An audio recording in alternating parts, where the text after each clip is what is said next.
Hey everybody, hope you are all well, hope you're having a great night at Tribes. It's really exciting what's happening in our community at the minute, and particularly on Sundays, even with the two gatherings, you're able to see that there's loads of new people at the minute, and it's so amazing to see that happening, and also for us as a church family to be able to welcome people who are new, people who know Jesus, people who don't know Jesus into our community. And so it's amazing. And one of the things I love about who we are as a church is that we all get the opportunity to be able to welcome.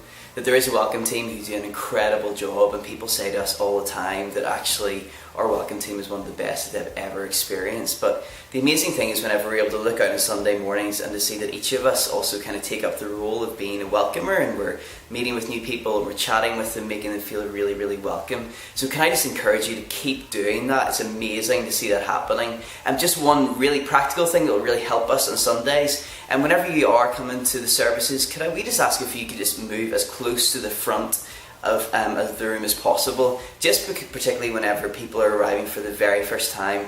We don't want them to have to feel as if they need to go straight to the front, and actually we want to create as much space at the back for them as possible. So if you could do that on Sundays, that would be amazing. But keep doing what you're doing in terms of welcoming people and making people feel really at home amongst us. It is so good of you. Tonight what we want to do is to be able to talk about beginnings. Over the past 2 weeks we have opened up Isaiah chapter 61, this amazing passage, and also a passage that means so much for us at LVV, and we've been exploring really who God is like and also what he is doing in the world. And Andy did such an amazing job 2 Sundays ago unpacking this, actually unpacking the character of God, that he is better than we can even imagine. He is full of love, he is full of care, and he's turning around situations, releasing prisoners, setting the blind free, the captives are able to walk in freedom. And that is part of who he is. He is so good and so caring and so loving. But also Andy unpacked what God is up to in the world. He is displaying the splendour of God. He is inviting people like us, those who've experienced this exchange of being held in captivity, to experience freedom from brokenness to healing, to be able to be those people who display God's splendour in the world today. Yesterday, on Sunday past, I continued this conversation around what does it mean for us to be able to do what God is up to in the world, to be able to partner with him in his particular way. And I invited us to be able to think quite deeply, and it was intentionally like that, to be able to think about what does it look like for us to live like prophets and also to live as priests. And part of the conversation that we wanted to think about tonight is how do we really ground what I brought on Sunday in practice? What does it look like for us to take this quite high level thinking that we talked about on Sunday and be able to think about what does this look like for you to do this week in your families, in your homes, in your communities, in your workplaces, in your universities and in your schools. And so that's part of the conversation that we want to unpack tonight. What does it look like for us to be people who are full of prophetic imagination, realising that what God is up to in the world is going full circle, that what was experienced in the Garden of Eden is what we're going to experience in the future garden city of the New Jerusalem. But all of that stuff is actually available today because the kingdom of heaven is at hand. And so with that, I want you to explore 4 questions this evening. There were the 4 questions that I landed with on Sunday morning.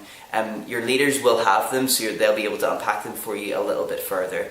And it might be really useful to split up into smaller groups to be able to unpack these questions together, because they can be kind of weighty questions. I think these questions, if we're answering them honestly, could actually change our lives. And really these questions are opening us up, opening our imaginations up to realise what God is doing in the world and allowing him to speak prophetically into our lives so that we can go and live as prophets in the world. So the 4 questions that I want you to unpack are these. The first one is, what is the ache that we feel?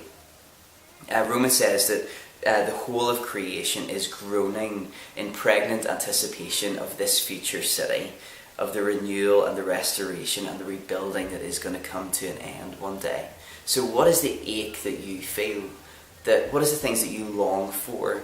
That you long for God's kingdom to come more fully in? The second question that I'd love you to talk about, and I love this question, is how do we distract ourselves from the ache that we feel? How do we try to avoid this? Because prophets are those who don't avoid what they don't like. They're constantly looking at it. They can't get this ache away. So what does it look like for us to move away from distraction and fully engage with the aches that we feel? The third question is really about what God has made available from his future into the now to be able to address this ache. So the question is, what is Jesus doing with the ache that we feel? What is available now in the kingdom to be able to address this? Another way to answer this question is really to think about who is God like and what is he doing? And the fourth question is all about practice. It's all about putting rubber to the road, and it's asking us, how can we actually put this stuff into practice? What can we actually do to be able to align this ache with what God has made available in the now?